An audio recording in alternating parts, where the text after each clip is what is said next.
전인구 경제연구소의 전인구 소장님 모셨습니다. 반갑습니다. 용돈을 주라고 하는 이유는 뭐냐면 경제에서 아이들이 배워야 되는 가장 중요한 개념을 배울 수 있는데요. 내가 선택을 할 수 있습니다. 그러니까 선택과 포기를 가르쳐 주는 게 최고의 경제 교육이에요. 가정에서도 쉽게 실천할 수 있는 경제 교육 방법을 또 알려주시겠다고 해요. 보루마블로 함께 놀기. 역전이 안 납니다. 땅을 사잖아요. 그러면 이제 상대방은 걸려서 돈을 내야 돼요. 맞아요. 그러면 현금 흐름이 계속 망가져요. 당근마켓에 물건 팔기. 중고 거래를 해보게 해라. 나 이제 우리 집에 있는 CD 플레이어는 없죠. 젊어 보이시는데 혹시 내 친구 아니야? 몇 학번? 근데 참 소장님 그 댁에 이 아이들은 얼마나 참 좋을까. 네. 저런 참 훌륭한 아빠로부터 경제 교육을. 예. 아이가 지금 이제 돌 지났습니다. 예. 아직 어리군요. 아직 이제 몇 학번이세요 도대체? 아까부터 자꾸 MC 스퀘어 얘기하시면서 애가 대학 가는 줄 알았어요. 그러니까요. 다음 설 선물로는 이제 마이마이 주려고. 마이마이. 돌잔치 어떻게 좀 재밌게 하셨나요? 너무 재밌었어요. 어떻게 하셨어요? 저는 약간 뻔한 걸 너무 싫어해가지고 기획자다 보니까 돌잔치 하다 보니까 다 뻔한 거예요. 모든 돌잔치가 뭐 이렇게 놓고 집으세요, 뭐 하세요. 돌잡이. 예. 네. 저희 아이 태어났다고 해서 뭐 100일부터 돌까지 들어왔던 뭐 선물, 현금 다 합쳐 보니까 현금이 한 480만 원 정도 들어왔더라고요. 그래서 이제 그거를 이제 아이 통장에다가 넣어줬고 이제 그걸 가지고 주식을 사줘야 되는데 그럼 주식 종목을 잡게 한 거예요? 네. 근데 이제 아이들 입장에서는 그 글을 모르잖아요. 그래가지고 우리 그 전 세계에서 가장 글로벌 기업들 중에서 각자 1위를 하는 기업들 위주로 해서 이제 브랜드 마크를 이렇게 해가지고 이제 걸어놨죠. 그래서 거기서 집은 거를 사주겠다. 그래서 딱 집게 했는데 뭘 잡았어요? 집으면 안 될 거 하나 집더라고요. 뭐예요? 또 이제 또 유튜버다 보니까 또 그런 거 생각하잖아요. 집으면 안 되는 주식을 하나 또 만들어놨어요. 6억짜리가 하나 있어요. 주식 한 주가 6억. 그런 주식이 있어요? 네, 워런 버핏 회사 그 버크셔 해서웨이 주식이 한 주에 6억이거든요. 그걸 집었어? 그걸 집는 거예요. 그래서 조용히 손을 내렸죠. 다시 합시다. 이러고 다시 했는데 다시 또 집는 조용히 내렸어. 근데 문제는 전날 밤에 리허설을 했는데 그때도 2번을 집더라고요. 그거를 4번을 연속으로 집으니까 알았다. 알았다. 근데 지금 너가 그걸 집어서 우리가 사주면 증여세가 너무 많이 나오니까 버크셔 해서웨이 주식 중에서 클래스 A가 있고 클래스 B가 있는데 클래스 B는 한 40만 원 정도 합니다. 그래서 클래스 B로 사줬습니다. 와. 요즘 부모님들이 뭐 사교육비나 이런 거에 투자하는 것보다 미리미리 이렇게 뭐 주식을 사주는 것도 좋다 이런 말 하시는 걸 들었어요. 실제로 이렇게 아이한테 주식 증여하는 부분은 어떻게 생각하시나요? 증여 많이 해줄수록 좋다고 생각을 해요. 근데 다만 이제 그 증여해준 거를 너무 자녀한테 다 말해주지 않았으면 좋겠어요. 예를 들어서 20살인데 부모님이 한 5억 정도 증여줬다고 생각해봐요. 내가 열심히 하려다가도 약간 조금 안심하는 게 생기면서 안 될 수도 있거든요. 그래서 그거를 다 말해줄 필요는 없고 증여를 해주되 법정 한도 내에서는 미성년자는 10년에 2천만 원 그리고 이제 성년 자녀는 5천만 원까지 증여세 없이 증여가 가능합니다. 그러면 테크트리를 빠르게 가져간다 생각하면 1살에 2천만 원 주고 11살에 또 2천만 원 주고 21살에 5천만 원을 주면은 9천만 원을 세금 한 푼 없이 그대로 증여를 해줄 수가 있겠죠. 이게 10년 그 사이클로. 근데 또 사람마다 다르긴 한데 이제 자녀한테 좀 더 많이 증여를 미리 해둘 걸 나중에 미뤘다가 세금 많이 나와서 후회하시는 분들 많거든요. 그런 경우로 치면은 1살에 1억 2천, 그리고 11살에 또 1억 2천, 21살에 1억 5천.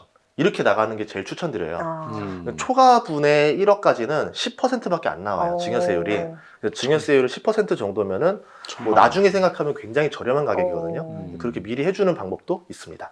초등학교 4학년 몇 살이죠? 11살이죠. 11살이죠. 지금 해주셔야겠네요. 지금 2천 해주면은 이제 21살 때는 5천만 원 해줄 수가 있죠. 그럴 마음이 없어요. 그렇죠. 효도해야지. 돈도 없고요. 그냥 알아보는 거예요. 알겠습니다. 은행 계좌 통장은 그냥 은행 가서 어머니들이 데리고 가서 만드는데 주식 통장은 아이 건 어떻게 만드나요? 그게 한창 그때 2021년 1월 달에 삼성전자 주식 투자 붐이 불어가지고 증권사가 마비된 적이 있었어요. 근데 오후만 되면은 부모님들이 자녀들을 데리고 계좌 개설해주겠다 다 와가지고 증권사 마비가 됐는데 증권사 입장에서 어이가 없는 거예요. 이렇게 계좌 개설하러 손님이 많이 온 적도 없었고 보통은 다 성년들은 다 이제 스마트폰으로 계좌 개설이 되는데 미성년자는 안 됐거든요. 지금은 뭐 되는 곳도 좀 있다라고 하는데 일반적으로 그냥 가서 만들어 주는 게 아이들한테 훨씬 더 교육적으로 좋겠죠. 근데 이게 1시간 걸려요. 서류 쓰는데. 그래서 저는 추천드리면 은행으로 가셔라. 은행으로 가면 이미 애초에 또 워낙 많기 때문에 사람들이 줄이 짧아요. 그러면 줄 대기 시간도 짧고 은행 가서 만들면 은행 통장이랑 증권 계좌를 동시에 만들 수가 있습니다. 은행에서요? 네.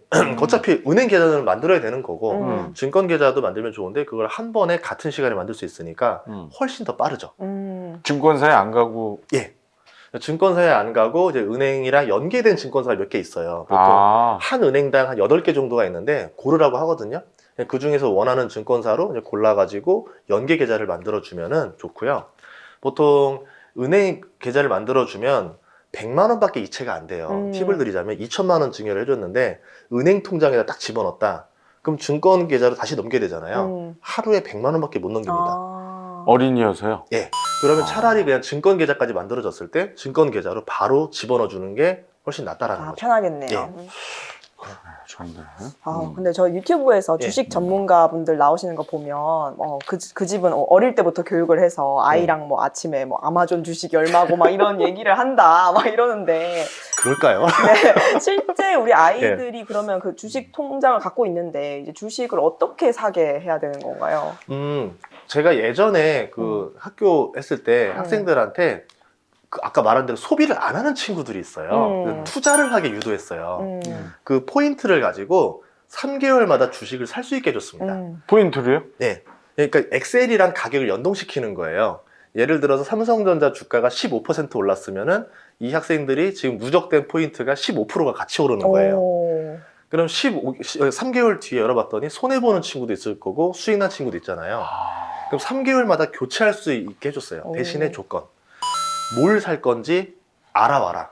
예를 들어서 내가 삼성전자 샀는데 나 이번에 JYP를 사겠다. 그럼 JYP가 어떤 회사인지 알아와라.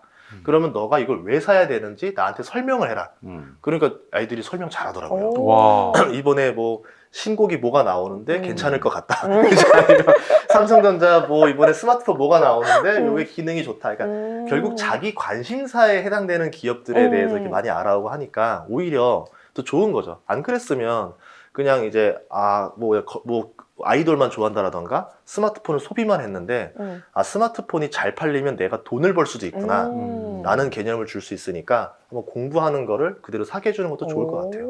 와. 그런 방법으로. 예. 아이가 직접. 예, 그렇죠. 한 4학년 이후면은 거의 다 합니다. 제가 이제 직접 실제로 학교 현장에서 해봤더니 근데 그 이하인 경우에는 솔직히 좀 어렵고 예, 근데 한 11살 이후부터는 아이들이 고르게 해주시는 게 훨씬 더 좋을 것 같아요. 아이가 골랐는데 너무 위험한 주식을 골랐어. 완전 롤러코스터. 그거 겪어봐야 돼요. 그냥. 저는 주식 투자에서 제일 좋은 교훈은 처음에 망하는 게 제일 좋다 생각해요. 나중에 안 망하고 좀 돈이 더 쌓였을 때 망하면 크게 망해요. 복구가 안 돼요. 근데 차라리 한 100만 원 뭐 그 이하일 때 망해보면은 왜 망했는지는 교훈을 얻을 수 있으니까 차라리 더 낫다 생각하죠. 그 어떤 주식을 추천하는 게 좋을까요? 10년 동안 매매 한 번도 안 해도 되는 주식들 있죠. 예를 들면? 뭐 대표적으로 이 사업은 지금 10년 동안 경쟁자가 없을 것 같은 거. 뭐 유튜브, 뭐 구글도 될 수 있을 거고 스마트폰에서 애플을 지금 이길 만한 게 강력한 경쟁자로 보이는 게 별로 없어요. 그러면 또 이제 애플. 어떻게 보면은 그냥 그 글로벌에서 1등인 회사들 중에서 사주는 것도 좋을 것 같고 거기서 뭐 부모님이 조금 더 센스를 발휘해서 뭐 더 성장할 것 같아. 이거는 이제 부모님의 영역이긴 한데 저라고 하면 어쨌든 그래도 글로벌 1등을 사줬을 때 자녀한테 욕을 안 먹습니다. 나중에 잘못돼도. 예, 그러니까 그 매매 안 할 수 있는 주식이 제일 좋은 주식이죠. 그런 주식하는 게 저는 제일 어른들한테도 하는 말이 뭐냐면 주식을 사서 내가 마음 졸이고 9시에 좀 화장실 뛰어가서 확인해야 되는 주식이라고 하면은 안 하는 게 낫다라는 거죠. 나는 내일 열심히 하고 돈을 벌어야 되는 거고 돈은 돈이 알아서 벌어와야 되는데 그거를 불안을 느낄 정도라는 거는 맞아요. 본능적으로 안다는 거죠. 위험한 주식이라는 거를. 예, 그런 주식 안 하는 게 좋습니다. 그렇게 말씀하시니까 되게 이해가 잘 되는 것 같아요. 자, 이제 우리 구독자분들이 사전에 질문을 또 여러 개 주셨어요. 그래서 우리 소장님이 대답을 해주시면 좋을 것 같습니다. 지방에서 중고등학생을 둔 학부모입니다. 형편이 그리 넉넉하지 않아 꼭 필요한 학원 정도 보내고 있어요. 아이들은 별탈 없이 열심히 공부해주고 있고요. 그런데 부모 마음 다 똑같듯 필요한 부분이 있다면 가장 먼저 지원해 주려고 생각합니다만 어느 정도 컸으니 솔직하게 집안 사정을 얘기하고 적당한 선에서 생각할 수 있게 하는 게 맞는 건지, 가령 둘째의 경우 공부 욕심이 있어서 다니고 싶어 하는 학원이 많습니다.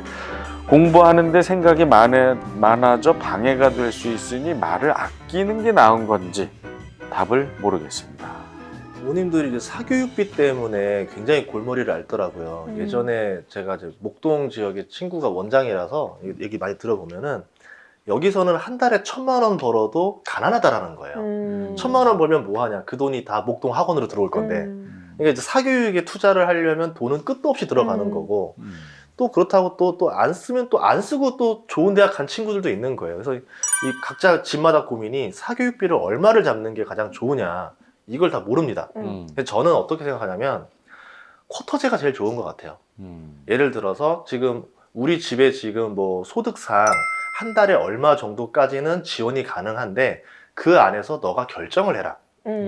아까 둘째 같은 경우는 욕심이 많아서 다 다니고 싶다 했잖아요. 병렬식이에요. 보통 이런 친구들 보면은 흥미 기간이 짧아요. 그래서 한 3달 다니고 다 그만둘 거란 말이죠. 차라리 이거를 병렬을 직렬로 바꿔주는 거예요.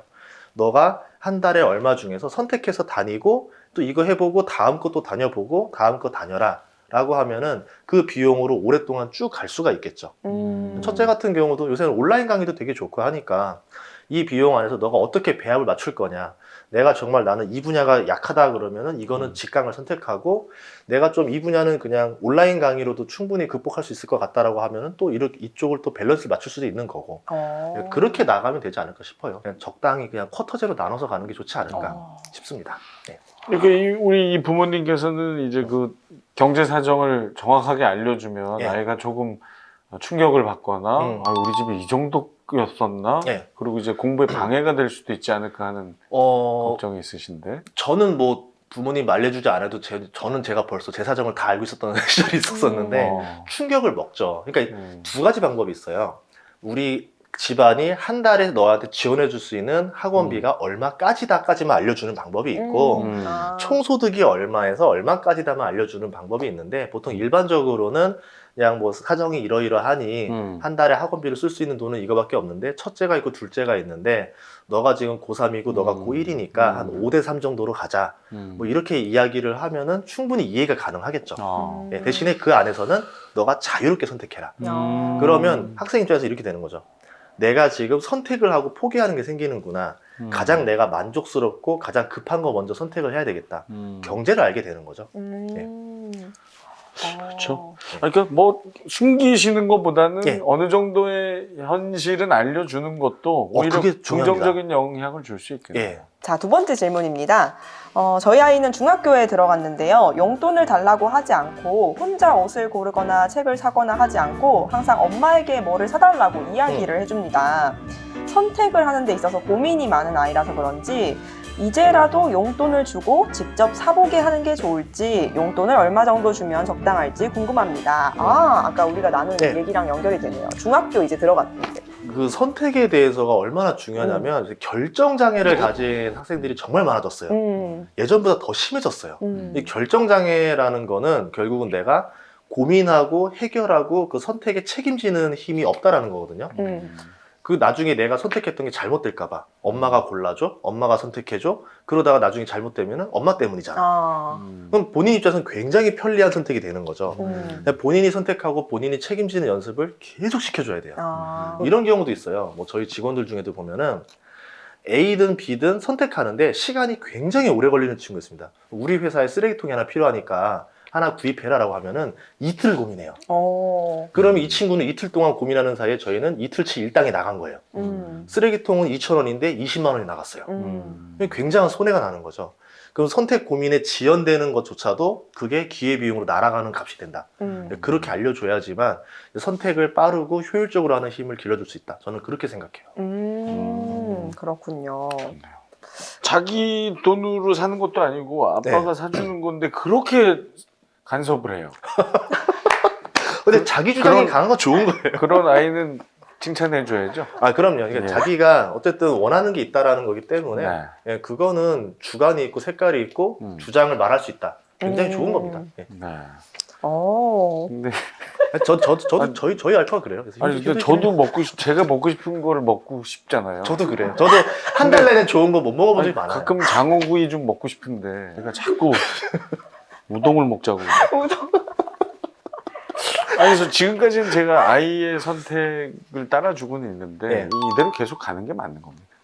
이제 나중에는 경제적인 관점에서 얘기를 해야 되는 거죠. 뭐 예를 들어서 외식을 한다라 그러면 이제 자녀들이 아까 말한 대로 좀 용돈이 좀 오버하는 친구들이 있을 거예요. 왜냐하면 아까 기본급 7만 원인 거고 집안에서도 역할이 있잖아요. 그 역할을 수행하면은 성과급처럼 더 돈을 벌 수가 있잖아요. 그럼 돈이 많아집니다.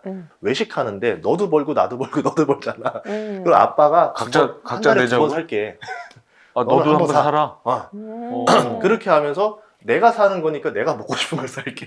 아, 그냥 너가 먹고 싶은 걸 사라. 이러면서 한 번씩은 가족 파티라는 이름으로 해서 그것도 예, 그렇게 하면 괜찮아요. 네가 내가 한번 원하는 거를 사 와가지고 같이 나눠서 먹자. 이렇게 할 수도 있는 거고. 초등학교 4학년, 야, 네가 한번 사. 그럼요. 사야죠. 네가 밥 사고 내가 술 살게. 근데 뭐 이렇게 어떻게 되는 거예요?